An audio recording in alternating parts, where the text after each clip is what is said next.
Hi everyone, my guest today is Sean Jacobs, author of this fantastic book here, Winners Don't Cheat. So Sean's had an interesting career.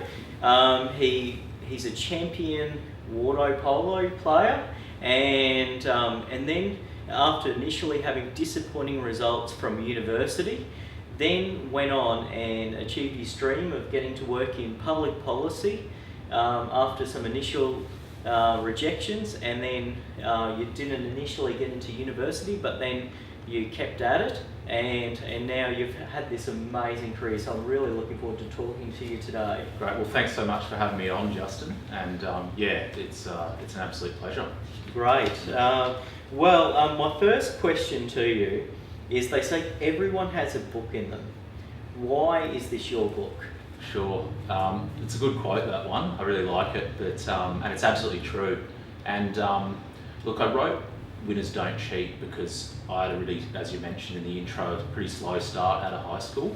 I remember, as you know, this was a time, of course, like when you finish year 12, a lot of people are zipping off into different careers or professions, or like all knowing what they want to do and living with a sort of strong degree of purpose. But as you alluded to, Justin, I took a little bit longer to develop.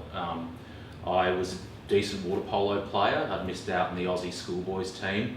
It might seem like a bit of a first world problem, but it was shattering at the time and pretty heartbreaking. But I think I found myself in a place where a lot of young Aussies can find themselves today. And that is, I didn't have the skills and experience, and compared to where I wanted to go.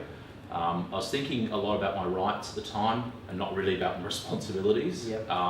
Which is probably a more common thing these days. But and then the last element too was I knew I had a degree of character inside me, but it hadn't quite been tested or refined yet. So instincts that, failure was part of the game, but they hadn't been quite teased out of me yet.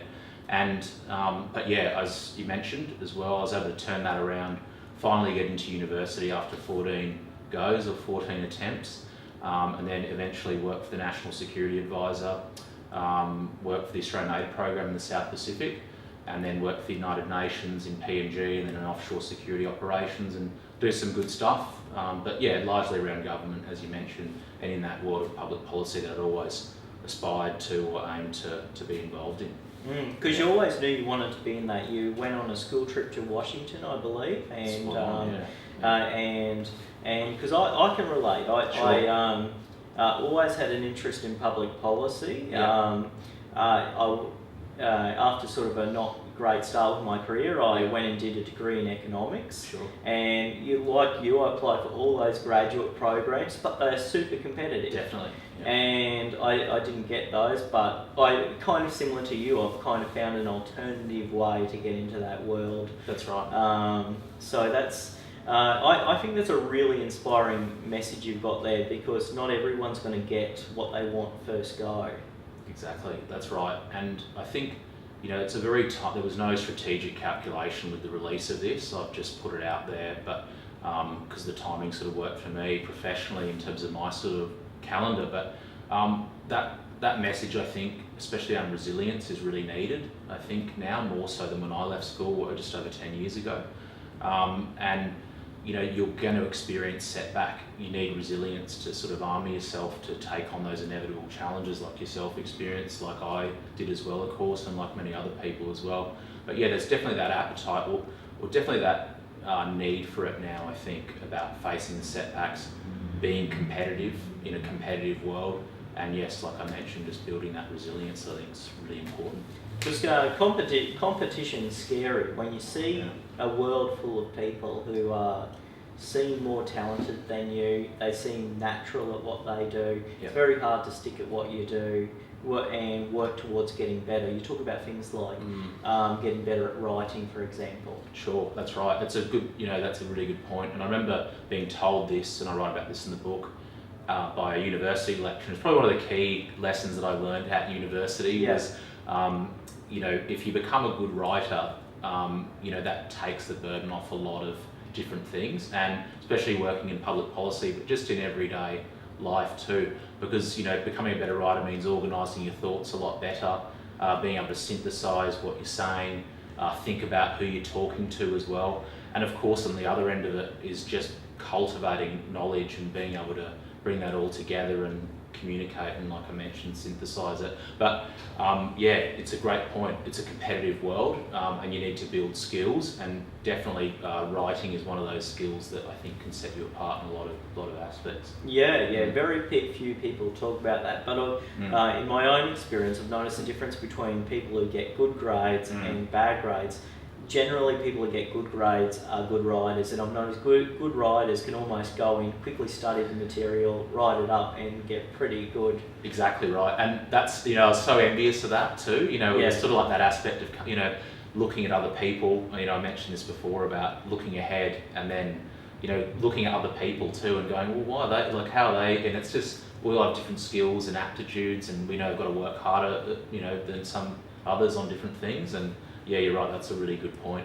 Another skill you've developed, in which you mentioned in the book, is you're a prolific reader.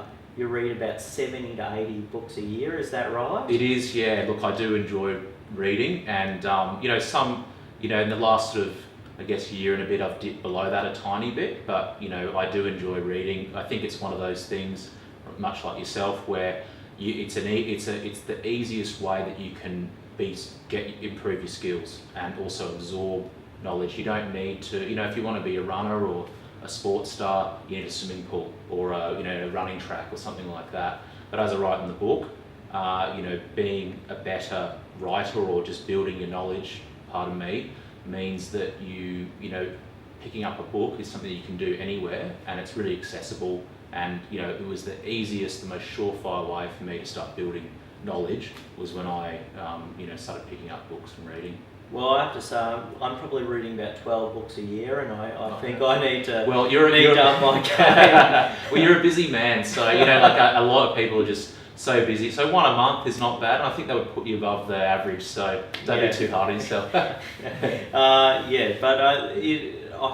It's very true. I mean, the amount of knowledge, and I think the internet gets overvalued as a source of information, but often the information on the internet's not very well organised. It's not people's best thoughts, but when people put their ideas into an actual book that has to go to a publisher, sure, it's the most refined version of what they think. That's right. Yeah. Absolutely. So in your book, you've got a chapter dedicated to passion. But I think you make a very valid point, is people don't always know what their passion is. Sure. So how do people go about finding their passion, and how did you pursue yours? Yeah, look, I think it's an interesting bit of advice, because you're right, people get caught up in the idea of find your passion. Okay, well then you're a young person, what really is that? If you hit your mid-20s and you still haven't found it yet, you're a bit confused on, am I finding my passion? I think there are a couple of key components. So the first one is, I think, being able to expose yourself to different areas of work, and you'll get an idea of that at school. You'll know, for example, are you better at numbers or are you better at English? That's something that like I knew, for example, in my own case, that I could work on getting better at maths, but it wasn't something that where my aptitudes lay. It was definitely in social studies or in history or in policy, not really economics to a degree, but more political economy and that kind of thing. So find where your aptitudes kind of are, and that's an instinctive thing, I think, for a lot of young people and just people in general. And the other thing I just alluded to briefly, was exposing yourself to different areas. So being able to, in my case, I literally just jumped into anything that I was offered, in terms of learning a musical instrument or being involved in cadets, in my case Army or Air Force, or different sports, for example, and just getting involved, or even door knocking and fundraising and those sorts of things, and becoming a bit more politically active in my case. And I think just exposing yourself, and it's to various challenges, and it's not a fun experience, but I think if you go, push yourself, you can definitely sort of carve out where some of your passions are. The other thing too, I think, is just super important, and that's just working not so much on your passion, but on building skills, like we alluded to before. Yeah, I think it's yeah. just really important as well. So in the 21st century, how does someone go about building skills?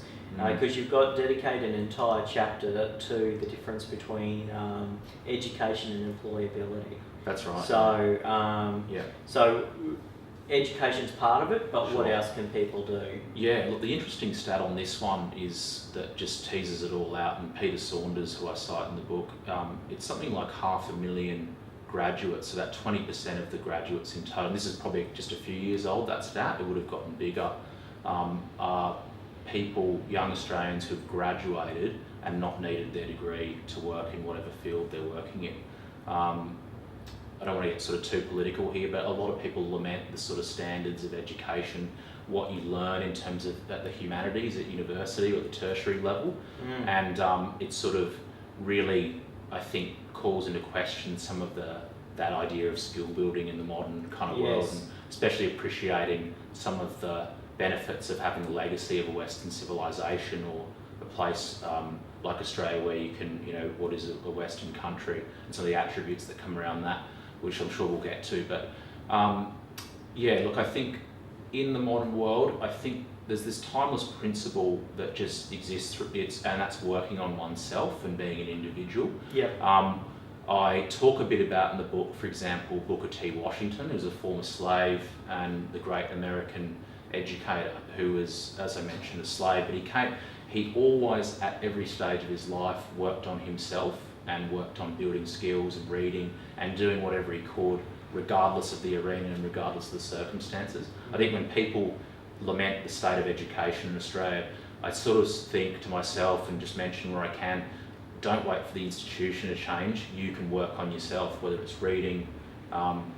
You're right, the internet's kind of a bit misleading, but there's many other ways that you can prompt yourself to learn and build new skills and that sort of thing. YouTube is great in terms of expanding your perspective, but then it's no match for sort of for backing that up, or supplementing that with a book. Yes, that's a big takeaway I got from your book, Sure. which is that I watch a lot of YouTube.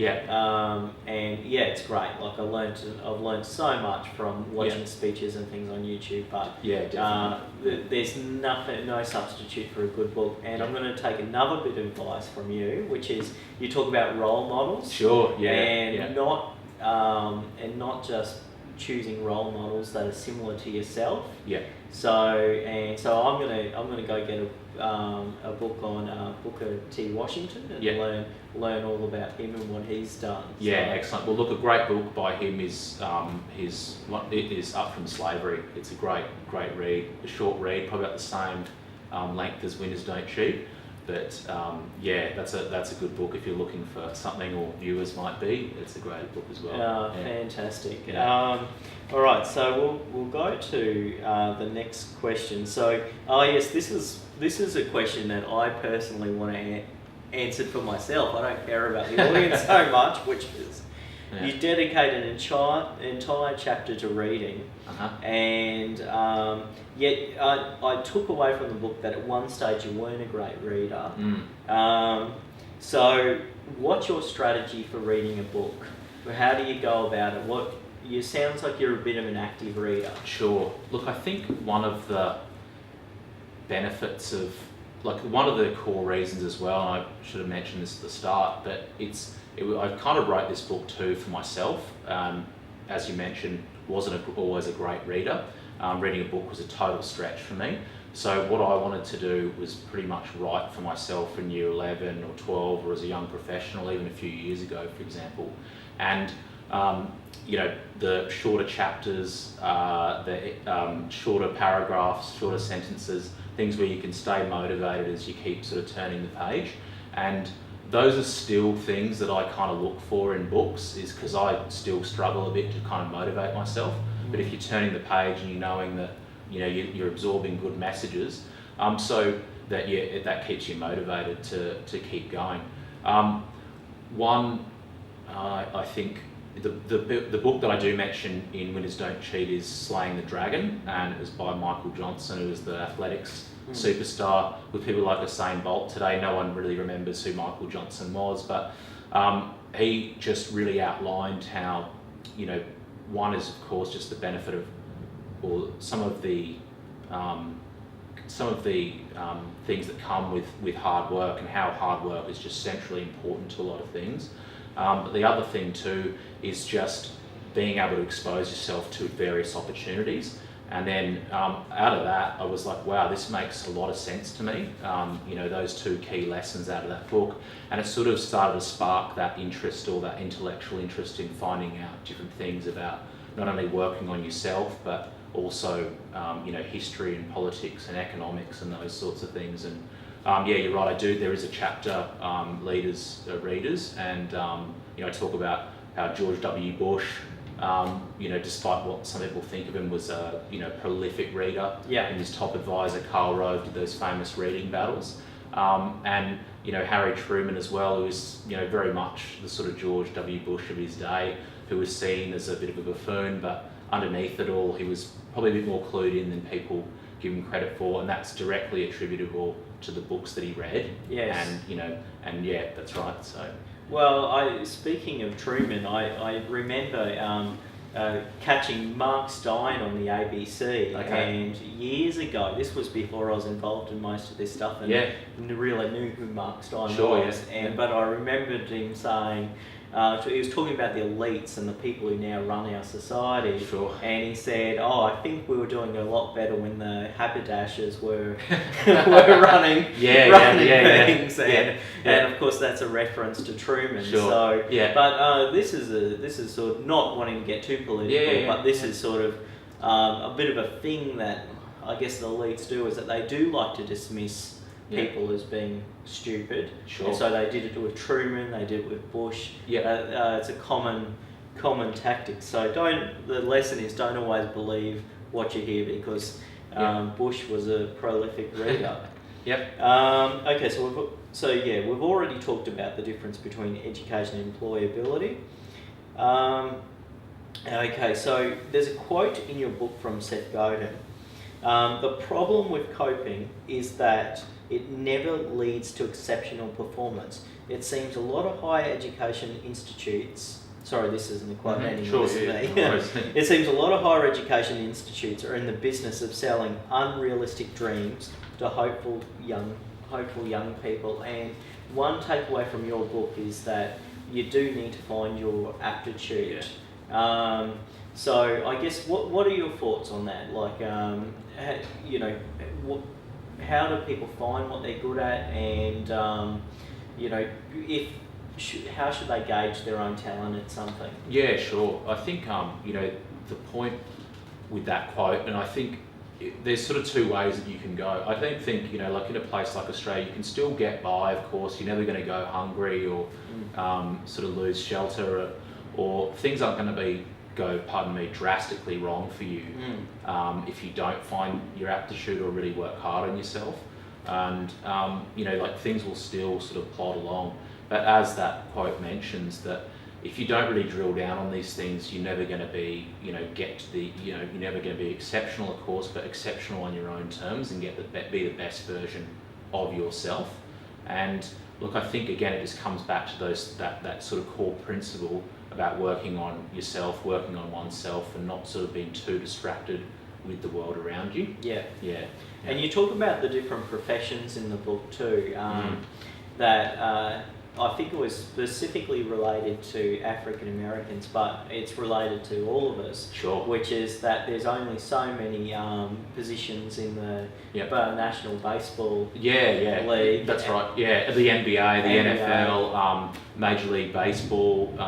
But yeah, it's like a good example. People aspire to the very sort of noisy, the colourful type things, when in reality that you've got a much higher statistical chance of being a school teacher or a public policy professional or in any of these roles, and it's just you can still have a decent and fulfilling life despite all the glamour and the glitz being attracted to those sorts of ends of town. Well, the problem is that there's no money in being a very good water polo player. Sure. You know, that's Yeah. only being the best. You know. Yeah, that's right, and that's spot on. Just it's like a big gap there, you know, between you know, you've really got to be a sort of I'm talking like top sort of 4-3 player in the world, and then just that gap between just being very good at it is that's the key difference. Whereas most things, you can be a very good lawyer, you can be a very good accountant, sure. and you'll make a lot of money. Exactly right. Yeah, that's right. And I think, you know, as well of just in my own case is just being a bit smarter about things and looking down the road and going, okay, well, like, I really love this sport, but at the same time, I really got to work on myself in the short run because I'm not gonna, you know, there's a very good statistical chance, I wouldn't have called it that at the time, but just the reality of having a shred of common sense and being able to look down the road or around the corner and go, all right, well, look, what are the odds of this working out? And even that, I couldn't be doing that for the rest of my life. So, or at least have a backup plan. Spot on. You don't have to give up on your dreams. But yeah, that's right. And exactly how you mentioned at the start is just sort of find, in your own case, just look at another way that you might be able to contribute or where your skills can apply, and you can be pretty surprised at where you end up.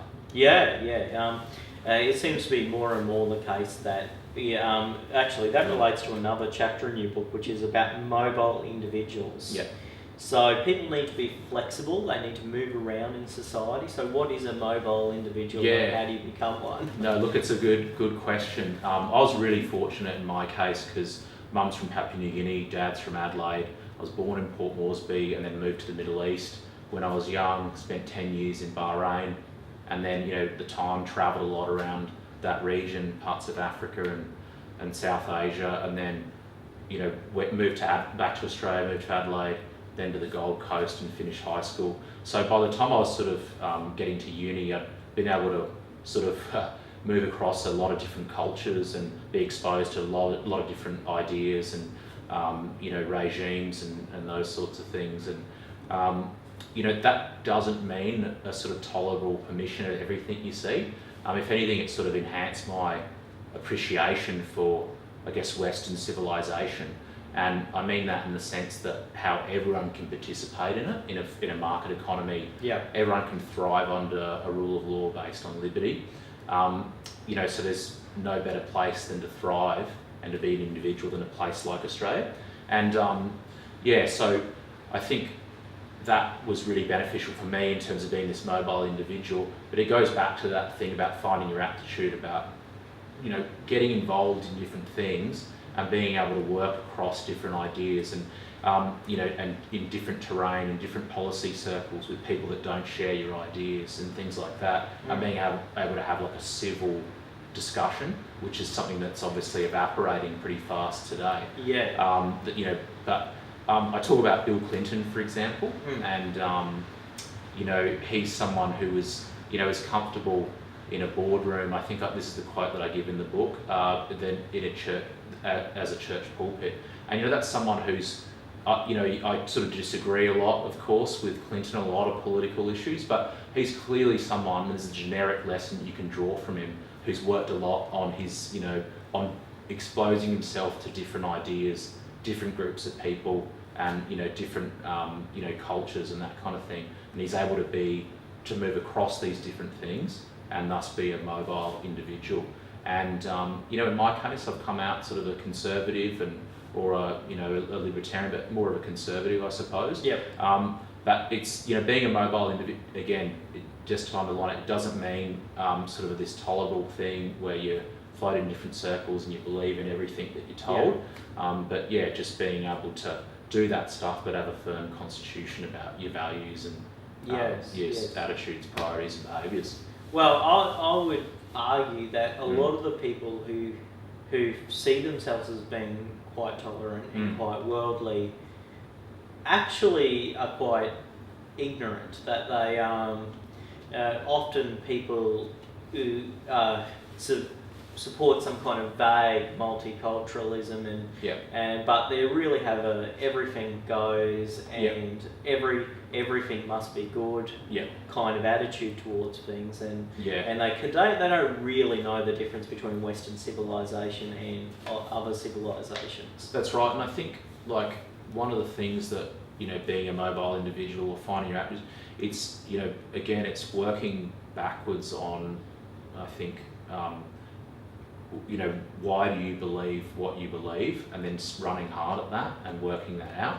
And yeah, look, I think, you know, a lot of people who, exactly like you say, and it's something though that is, I think, a lot of, you know, on all sides of people of all different persuasions, but I think, you know, one side of politics in particular or society takes the cake on it at the moment. Yes, yeah. So I guess what's a good question to ask is what's in your future? What do you have planned for the next 10 years? Yeah, look, it's a great question. A lot of really good questions. I think well, one, you know, the ink's still drying on the book. Yeah. So I'm really sort of focused on getting out there and spreading the message and speaking to lots of young people, but, you know, young professionals and people at any stage of their life. The book does have the subtitle Advice for Young Australians from a Young Australian, but literally I've had so much feedback from people who are, you know, not categorically young Australians, but who find something in this book. So there's a lot on for me on that front of just getting out there and spreading this sort of message in there.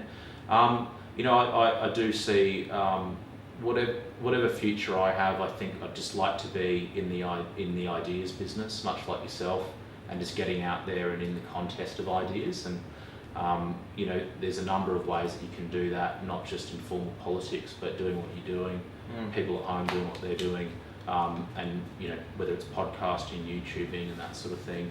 I'd like to just sort of be around that sort of contest of ideas. Well, this is the great thing. The time we live in is you know, in the past, your only real options were join a major political party, become a politician, or be one of those lucky people who get into, you know, DFAT or the Department of Prime Minister, or you know, and there's only so many of those roles that go around.